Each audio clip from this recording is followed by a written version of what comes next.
বলেন না ভাই এই ফ্রি ফায়ার গেমটা খেলে ছেড়ে দাও, এই গেম খেলে কোনো লাভ নেই, শুধু শুধু নিজের লাইফকে নষ্ট করতেছো।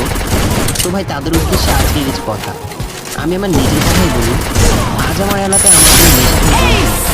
কারণ কি জানেন, এই ফ্রি ফায়ার গেমটা আমি এলাকার কোনো মেয়েদেরকে ঠিকমতো চিনিও না, ইপটিজিং করা তো দূরের কথা।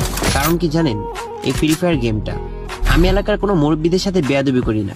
কারণ কি জানেন, এই ফ্রি ফায়ার গেমটা আমি বাইকের জন্য ফ্যামিলিকে চাপ দিই না।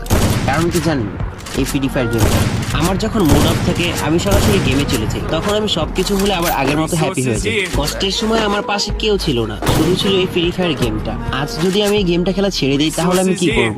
নিশ্চয়ই এলাকার বন্ধু বান্ধবদের সাথে আড্ডা দেওয়া শুরু করব, আর বন্ধুদের সাথে আড্ডা দিতে গেলে তো একটু নেশাবানি করাই লাগে। তো আস্তে আস্তে আমি নেশাখোর হয়ে যাব, বন্ধুদের বাইক থেকে জেলাস ফিল করবো, পরিবারের কাছে এসে আমার বাইকের জন্য চাপ দেবো, এলাকার মেয়েদেরকে একটু তো ভালো শুরু করবো। তো ভাই আমি গেমটা খেলে অন্তত এই সমস্ত কাজ থেকে তো বিরত আছি।